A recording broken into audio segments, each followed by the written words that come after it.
जय श्री गणेश दोस्तों। हमारी आज की कहानी है अन्नपूर्णा। अब शुरू करते हैं कहानी। वाह भाभी, आज हलवा तो बहुत स्वादिष्ट बना है। शिल्पी के देवर गौतम ने अपनी भाभी की तारीफ करते हुए कहा, सच बहू, तुम सच में इस घर की अन्नपूर्णा हो। सासू माँ ने भी शिल्पी की तारीफ करते हुए कहा, लेकिन ये तारीफ शायद उसकी देवरानी साक्षी को रास न आई। रात भर वो इस बारे में सोच सोच कर जलती रही। माँ जी, आप शिल्पी भाभी से कह दीजिए कि अपनी रसोई अलग कर ले। साक्षी ने अपनी सास से अगली सुबह कहा। क्यों बहू, क्या बात हो गई? सब ठीक तो चल रहा है। चूल्हा अलग करने से परिवार भी टूट जाता है बहू। मिलजुल कर रहना परिवार की एकता को दर्शाता है। और फिर शिल्पी कितने अच्छे से सारा घर और रसोई संभालती है। सासू माँ ने साक्षी को समझाते हुए कहा। माँ जी, आपको पता नहीं है, कल भाभी ने मेरे मायके से लाए हुए सारे बादाम हलवे में डाल दिए।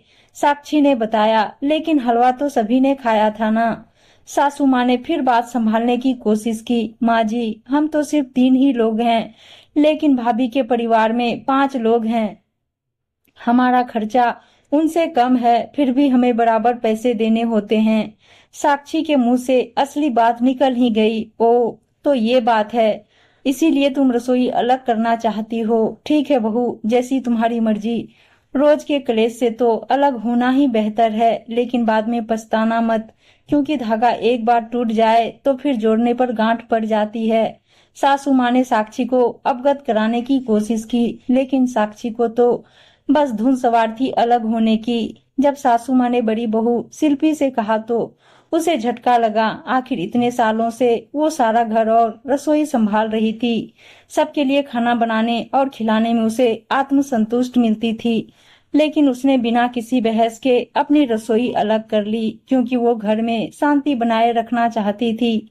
दूसरी तरफ साक्षी खुश थी। अब वो अपनी मर्जी से खाना बनाती, लेकिन सबकी जुबान पर शिल्पी के हाथों के खाने का स्वाद चढ़ा हुआ था, इसलिए उन्हें ये बेस्वाद खाना ना भाता। साक्षी के पति और बेटा बस जबरदस्ती ही पेट भरते थे। कभी कभी तो बाहर से ही खाना आता था। वो तो जैसे तैसे बस खाना बनाकर फोन और टीवी देखने में ही अपना समय बिताती थी। कई बार साक्षी का बेटा चुपचाप अपनी ताई जी के पास जाकर उनके हाथ का खाना भी खाकर आ जाता। साक्षी की रसोई में किसी चीज की कोई कमी नहीं थी, फिर भी अगर उन चीजों को सही ढंग से इस्तेमाल नहीं किया जाए तो अन्न धन के भंडार भी बेकार हो जाते हैं। तंग आकर उसने एक नौकरानी भी रख ली, लेकिन जिस तरह एक गृहिणी अपने घर का ख्याल रखती है, भला कोई नौकरानी कैसे रख सकती है। दूध रसोई में रखा रखा फट जाता, सब्जियां फ्रिज में रखी रखी गल सड़ जाती, मेवे और मिठाई के डब्बों में चींटियां लग जाती। उसके घर का खर्चा अब पहले से भी ज्यादा बढ़ गया था। कुछ दिनों में ही साक्षी को समझ में आ गया कि घर संभालना कितना मुश्किल काम है।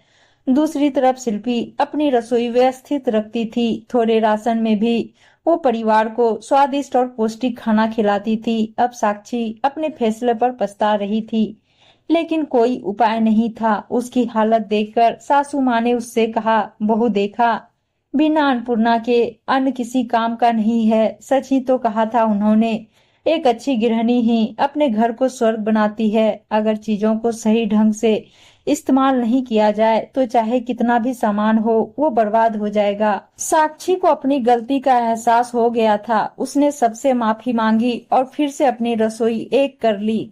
उम्मीद है दोस्तों कहानी अच्छी लगी होगी, और अच्छी अच्छी कहानियां सुनने के लिए चैनल को सब्सक्राइब और वीडियो को लाइक शेयर जरूर कर दीजिएगा। धन्यवाद दोस्तों।